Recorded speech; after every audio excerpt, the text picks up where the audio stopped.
Bismillahirrahmanirrahim. Assalamualaikum warahmatullahi wabarakatuh. Saudaraku muslimin dan muslimah dimanapun berada, kita akan ngaji tentang kepemimpinan.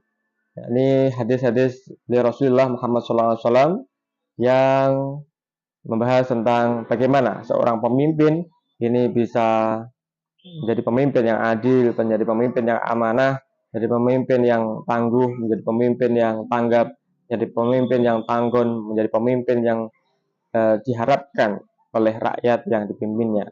Bahari hadis tentang beliau Rasulullah SAW berikan panduan pada seorang pemimpin saat mengalami puncak kesulitan. Apa yang dikerjakan oleh seorang pemimpin ketika mengalami puncak-puncaknya kesulitan, masa-masa sulit, masa-masa yang rumit, persoalan yang rumit, dan tidak ada pemecahan seolah-olah karena saking rumitnya persoalan yang dihadapi.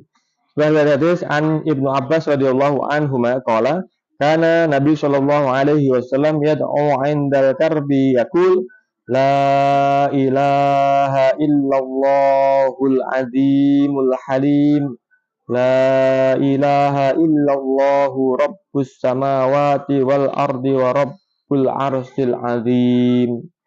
Bahkan dari Ibnu Abbas radhiyallahu an dia berkata Nabi Rasulullah SAW bersabda, Nabi SAW biasa berdoa ketika dalam kesulitan. Beliau mengucapkan La ilaha illallahul azimul halim.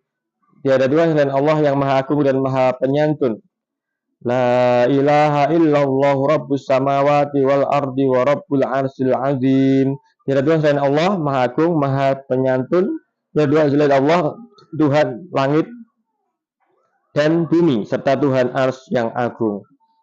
Saya bisa kita petik dari hadis ini. Yang pertama, anjuran untuk membaca tahlil la ilaha illallah, menyebut nama Allah dalam kesulitan ketika sedang di dalam kesulitan, persoalan yang sangat rumit, tidak ada pemecahannya, seolah-olah seperti itu.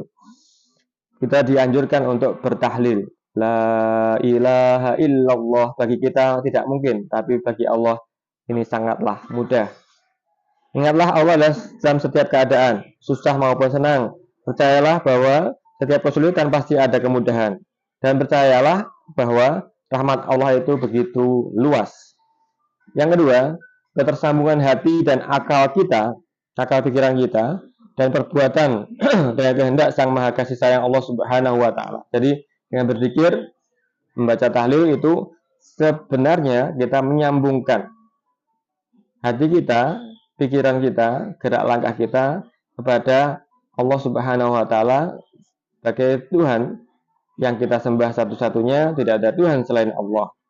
Inti dari hidup yang bermasalah adalah karena hilangnya komunikasi dari posisi radar dan dari kemahateraturan Allah Subhanahu wa Ta'ala. Jadi inti hidup kita susah, sedih, persoalan banyak, rumit, tidak ada penyelesaiannya, bertubi-tubi dan sebagainya. Ini karena kita jauh dari radar, dari keteraturan, dari komunikasi dengan Zat yang Maha Suci, Allah Subhanahu wa Ta'ala. Perbaiki hubungan kita dengan Allah, maka semuanya pasti akan jadi lebih baik.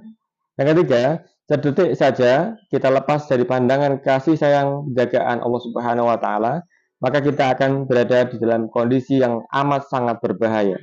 Eksistensi keberagaman kita, kondisi fisik, mental kita, dan bahkan akhir kehidupan kita bisa menjadi pertaruhan. Sedetik saja kita lepas dari sambungan dengan Zat yang Maha Penjaga Allah Subhanahu wa Ta'ala, maka pertaruhannya adalah keberagaman kita, fisik kita, mental kita, dan bahkan akhir hidup kita ini bisa berbalik arah dari beriman menjadi kafir, dari bersyukur menjadi kufur, dari orang yang baik menjadi orang yang buruk, dari ahli surga bisa menjadi ahli neraka. Naudzubillah summa naudzubillah.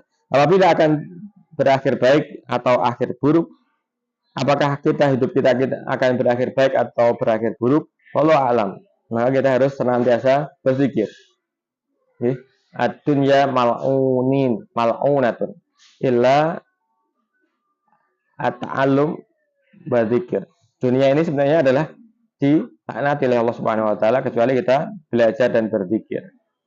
Sebab ada seorang hamba yang jarak antara dirinya dengan surga tinggal satu langkah lagi, namun malang baginya, Sedetik kemudian keputusan hidupnya menjadikan dirinya menjadi ahli neraka. Kufur kepada Allah Subhanahu wa taala.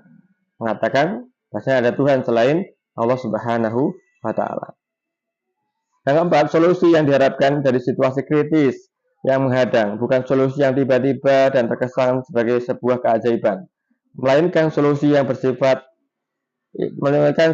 terpenting dan baku dalam menghadapi apapun permasalahannya adalah bagaimana mengendalikan nafsu duniawi dengan menambatkannya pada jalur keseimbangan duniawi dan ukhrawi. Puncak solusi yang hadir bersama kalimat tahlil la ilaha illallah, tiada Tuhan selain Allah, adalah penghambaan diri kepada Allah Subhanahu wa taala. Kita mengakui, kita bersujud, merendahkan diri di hadapan Allah Subhanahu wa taala. Tiada Tuhan selain Allah Subhanahu wa taala, maka solusi akan hadir. Adalah penghambaan diri kepadanya, sebagaimana posisi sujud menjadikan potensi tertinggi manusia, yaitu akal menjadi paling rendah di hadapan Sang Maha Agung, Allah Subhanahu wa taala. Semoga Allah Subhanahu wa taala senantiasa memberikan hidayah kepada kita sekalian, keluarga kita sekalian, anak keturunan kita sekalian, muslimin semuanya, untuk berpegang teguh dan bertasbih, menghasucikan, mengingat Allah, bertahlil, menyatakan diri sebagai hamba Allah, tiada Tuhan selain Allah, dimanapun kita berada, dalam keadaan apapun. Semoga Allah memberikan kedamaian, berkahan di dalam kehidupan kita. Amin ya rabbal alamin. Assalamualaikum warahmatullahi wabarakatuh.